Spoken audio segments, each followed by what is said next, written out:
Alors c'est un bourbon jaune qui vient du Salvador, qui pousse à 1500 mètres d'altitude et c'est un micro-lot qui a été récolté vraiment spécialement pour ce championnat parce qu'on a effectué une méthode de traitement particulière. Ils ont récolté les cerises à 4 h du matin pour pouvoir les mettre sur les lits africains à 11 h. En fait, comme notre concept, ça tourne autour de la température, on voulait placer les cerises sur les lits africains quand la température était vraiment la plus haute de la journée. Et c'est à peu près à 11 h du matin, il fait environ 26 degrés. Et à partir de ce point, en fait, la température descend progressivement pour atteindre dans les 18 degrés en fin de soirée. Et du coup, cette méthode de séchage permet en fait aux grains de créer comme des micro-canaux à l'intérieur pour faire évacuer l'humidité progressivement et sans casser la fibre du café. Donc en arôme, on a des notes d'amande. Donc prends la première cible et là tu vas avoir une acidité assez douce, un peu comme l'acidité du citron vert. Ensuite, on remue un petit peu, essaye de faire descendre l'expresso en température. Et là tu vas avoir des notes beaucoup plus douces, qui se rapprochent des notes vraiment de pêche.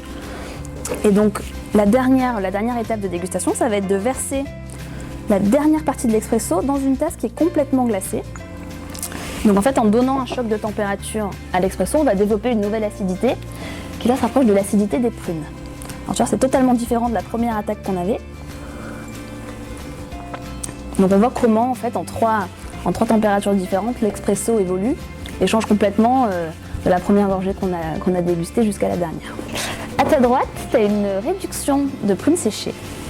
Et sur ta gauche, c'est une réduction de pêche séchée. Alors, les prunes, donc, qui représentent la partie acidulée de mon expresso, vont aller avec la partie qui est justement chaude, qui elle développait le côté doux des pêches. Donc en fait, au lieu de répliquer et copier en fait les saveurs qu'on retrouve dans chacune des parties, là le but ça va être de contraster et de balancer justement chacune des deux parties, donc la partie chaude et la partie froide. Donc là je vais verser 3 expressos avec 6 centilitres de réduction de prunes séchées. Et donc pour la partie froide, je vais verser aussi 3 expressos que j'ai laissé refroidir juste avant pour éviter que ça fasse trop fondre les glaçons et que ça fasse un mélange trop flotteux, avec 2 centilitres de réduction de pêche.